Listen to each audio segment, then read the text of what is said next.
বেসরকারি খাতকে সাধারণ নিয়মে বাংলাদেশে সবাই চিৎকার দিতে, এটা হলো অর্থনীতি চালিকা শক্তি। এটা একদিকে সত্য, কারণ আপনি যদি বিনিয়োগের কথা চিন্তা করেন তাহলে আপনি দেখবেন টোটাল যদি আমাদের বিনিয়োগ এই মুহূর্তে হতো 28 বা 28.5% অফ জিডিপি, তার ভিতরে এক সময় সরকারি খাতে ছিল 7 থেকে 8%, সেটা এখন কমে প্রবলি 5% চলে আসবে, কারণ এখন আর অত লোন পাওয়া যাবে না। তো বাকি যেই 28-এর যে বাকিটা আছে 23 থেকে 24%, সেটা কিন্তু বেসরকারি খাত থেকেই আসে। বেসরকারি খাতের বিনিয়োগ নিয়ে যে সমস্যাটা, সেটা কিন্তু সবচেয়ে ভালো করে বোঝাচ্ছেন আমাদের রিয়াজ সাহেব। কারণ এই বিনিয়োগটা বেশিরভাগ আসতেছে প্রাইভেট ব্যাংক থেকে। আবার সবচেয়ে বেশি দোষের শিকার কিন্তু এই প্রাইভেট ব্যাংকগুলা।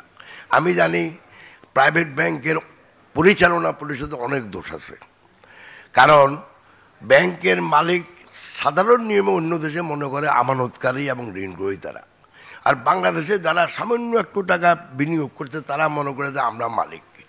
এই জিনিসটা তো আমরা বারবার বলতে যে এটা রং চিন্তাধারা।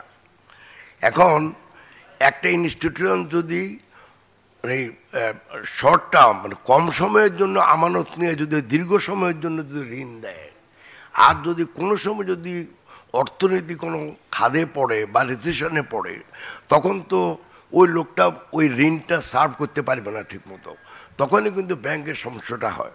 তো বাংলাদেশে আর্থিক খাতের দুইটা প্রবলেম। একটা আমি যেটা দেখি, পরিচালনা পরিষদ তারা রাজনৈতিক উদ্দেশ্য প্রণোদিতভাবে রাজনৈতিক সহায়তায় একটা লুটপাট চালাইছে গত 15 বছর। এটাতে নিঃসন্দেহে আমরা বলতে পারি এটাতে কোনো সমস্যা নাই। 2 নম্বর হলো যে এই যে একটা আন্দোলন সংগ্রামের মধ্য দিয়া, যেটা আমাদের একটু আগে আমাদের হাতেম আলী সাহেব বলে গেল যে একদম আইসিইউতে আছে বেসরকারি খাতের বিনিয়োগ। তো এখন যদি বিনিয়োগ আইসিইউতে থাকে, ডেফিনেটলি যে বিনিয়োগকারী সে তো টাকা ফেরত দিতে পারছে না।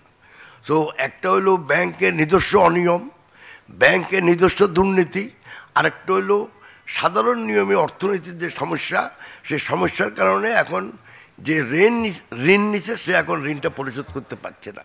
এই সবগুলোর সমন্বয়ে আসলেই কিন্তু বাংলাদেশের আর্থিক খাত অত্যন্ত খারাপ অবস্থায় এই মুহূর্তে আছে, যে যাই বলুক।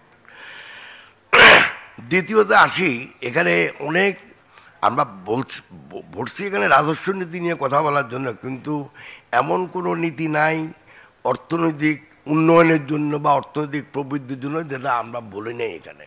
এটা অত্যন্ত ভালো। এই ধরনের পরিসরে এসব কথা বলার মানেই হইল যে মানুষ নিজেকে নিজে জাগ্রত করতেছে, জনসাধারণকে অবহিত করার চেষ্টা করতেছে।